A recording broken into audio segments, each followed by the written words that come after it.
name is Hannah Howard, and I work for the Athens Institute for Education and Research, which is a world association of academics and researchers. Welcome to our new interview series, where we interview the participants that visit our many conferences in Athens to present their work. Today, I'm here with Dr. Yaacov Katz, Professor Emeritus from Bar Ilan University in Israel. Welcome. Hi. How are you today? Well, nice to be here. Fine. Oh, wonderful. Glad to hear it. So let's just start with a brief introduction of yourself and your academic history. Yeah, I'm Yaacov Katz. I studied psychology and education. I did a first degree, second degree, third degree. Remained on at the university, became a professor in education, dealing with the psychological, social psychological aspects of education, mainly in two topics: religious education and in educational technology. Okay. And that's what I did in my career, and now I'm a professor emeritus at the university, still working there, still supervising doctoral students and doing research. Great, very interesting. So what kind of research are you working on right now? Well, I'm working on, as I said, on two subjects. We're doing research on the similarities between religiosity and spirituality as it affects education. That's one family of research projects that we've got. The second is the use of social media and the attitudes of students at the university level as to using social media in their studies. Okay. Have you found anything particularly interesting in either of those fields? Yeah, we found that although students are real experts on WhatsApp, Twitter, Facebook, they prefer studying through the simple SMS messaging. That's the easiest, it's the most focused, and it doesn't lead them off in all sorts of directions by becoming parts of groups that are socially interactive, other than for the learning purpose. Okay, very interesting. So does your work at the conference today have to do with either of those research fields? Well, I'm actually talking about psychology of successful teaching. Who is a successful teacher from the psychological point of view? And we're talking about what is called emotional labor. Sure. Now, emotional labor comes from the workplace, not necessarily from the school. But we know that in many workplaces, the positive interaction between the worker and his or her colleagues in the workplace promote a good result. Does this hold good for teachers as well? When they personally interact with their students, with their head teachers, with their colleagues, with the students' parents, does this mean that they're going to be better teachers or not? Okay. Who are the teachers that actually will use the right emotional labor in order to become better teachers? So what are you defining as a better teacher or a successful teacher? A successful teacher is someone who manages to interact very positively with the students, to make the students feel that they're part of the educational process, and to lead their students to achievements, both cognitively, achievements in their content, as well as their ethics, their social feelings, their place in society, productivity. So did you gather data on that through qualitative work with the students? We did it through quantitative work and qualitative work. We found a few very, very simple and perhaps mundane results. We found that teachers who are better educated, they've got second and third degrees, are more able to interact with their students than students who have got just a teaching diploma. Sure. Because they obviously feel more confident about their grasp and control of the material that's being taught. They are also more natural in their interactions with their students. They do not have to put on a facade of knowing too much, because they know what they know. In addition, we find that teachers who are self-confident and have self-efficacy, believe in themselves, are able to bring the students to higher achievement levels than students who are less self-confident, have frustrations, have a feeling of teacher burnout, who feel that they may not be in the right profession. Okay. This is all something that we could say it's logical, but we've brought the the scientific data to show that these are the people who should really be teaching our children. How do you think that can be further integrated, these results, into Well, the hiring system? I think that at the pre-service as well as in-service teaching level, we need to go into the question as to who our teachers really are, what their personalities are. Are they really suited to teaching, or should they be another profession? We're not making a judgment on the personalities as being good or bad. We're saying they are more favorable and suitable to be teachers. The others perhaps should look for positions in other occupations. Sure. Very interesting. Has this work integrated at all into your other research areas? Yes, it integrates, because I'm looking at attitudes of teachers towards educational technology, towards religion, towards spirituality.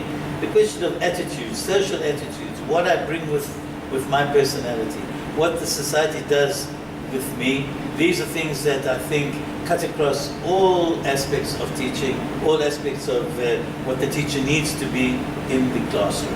Okay, so given these kind of assessments of social attitudes and theories behind religious education, can you tell us a few words about religious education in general within the Israeli state school system?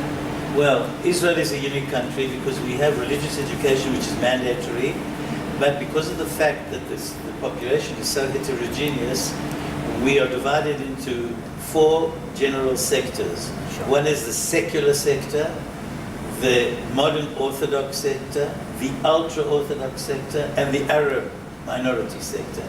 Now, each of these sectors have a different religious education curriculum. Oh, okay. Because there is a confessional or faith-based educational curriculum for the modern Orthodox and the Orthodox. There is a knowledge-based curriculum, religious curriculum for the secular students. And in the Arab sector, where there are Christians, Druze, and Muslims, we give them the opportunity to teach knowledge-based, and if they wish, they can introduce faith-based as well. Okay. So the curriculum is not uniform. Each sector deals with the feelings that they feel are more important, of paramount importance. And the main thing is to make them feel that the religion that they are studying will make them better citizens. That is the only common issue that we deal with in religious education in Israel. Okay. Do you think those aspects are very important and incorporated into the teacher's success level and their emotional labor? I think it is in Israel, because in Israel people are very, very aware of their ethnicity, Sure. of their religion. Although they might not be observant in their religious behavior, but they are very, very prone to understand from which religion they come from, and they see it as part of their identity, part of their national identity, part of their ethnic identity. And once you give them the opportunity to discover who they are, what their religion is, what it really does for them, and how this can be brought into society and their contribution to society, I think it does wonders for making the population a little bit more, I wouldn't call it uniform, but a little bit more cohesive. Okay. So besides this religious aspect of education, what else can you say about the educational system in Israel? Well, the educational system of Israel, as I said, is with the 4 different sectors. From the achievement point of view, whether they study English, math, history, that's the same curriculum for all. But we are very aware of the nuances that affect each different sector and give them full autonomy to develop their own history, their own feelings, their own ethics, their own values, where the humanistic values of society are perhaps overriding. But we wanted them to see where they fit in and give them the opportunity to maintain their identity.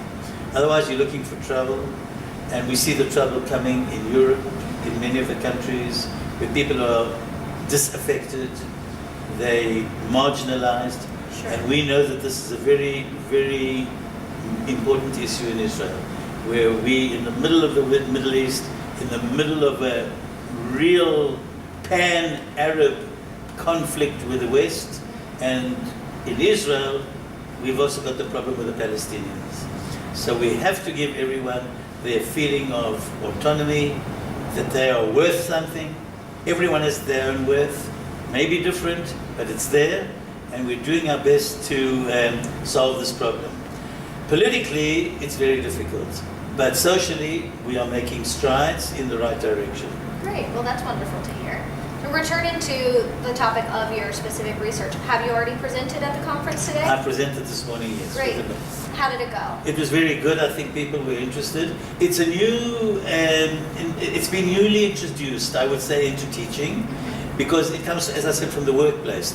In industry, in commerce, people are well aware of the emotional labor involved in making the staff of a industrial entity work together. We know that in the high-tech industry, people work in teams. People need to interact.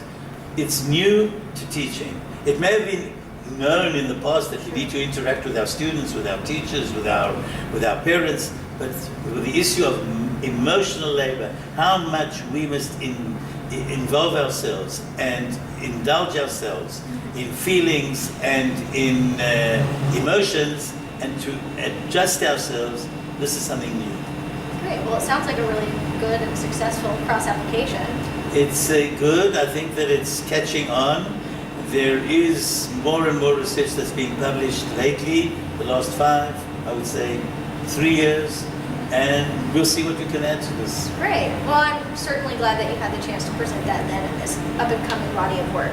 Now, I see that you've been a member of ATNR since 2010. So the last thing I'd like to ask you is to just get a few comments on your experience within ATNR, at the conferences.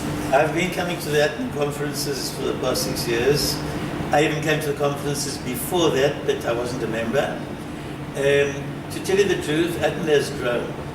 It has grown from a small organization where there were 50 coming to a conference, Sure. an educational conference, to a conference of over 200 people from all over the world.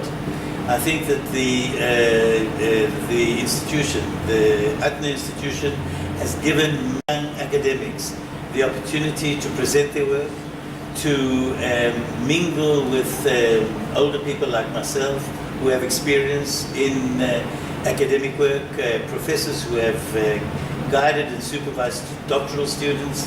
I think that we've managed to bring about a few teams of researchers who have managed to publish, now publishing in ATNR journals, True. which is actually quite a new phenomenon. And I think that this is giving a lot of new young up-and-coming academics a platform for studying, for presenting, for advancing and enhancing their careers. I must say, if I have to say that what really brought about my ability to be promoted to the rank of full professor, I would say part of it was because of the fact that I was able to integrate and study and teach at ATNR events. Well, that's great. I'm so glad to hear about that mutual advancement then. You know, there's no question about it. There's no question about it. And I've seen some of my students have been at ATNR in the past. Really? And have presented. And this has been their introduction to real academic activity. And I think that it's a soft introduction, but nevertheless it's robust. And it gives the students the opportunity to really see what it's all about and to taste what part of the true aspects of academic work. And the atmosphere is also very good here in Athens and Greece, Yeah. which is also very important.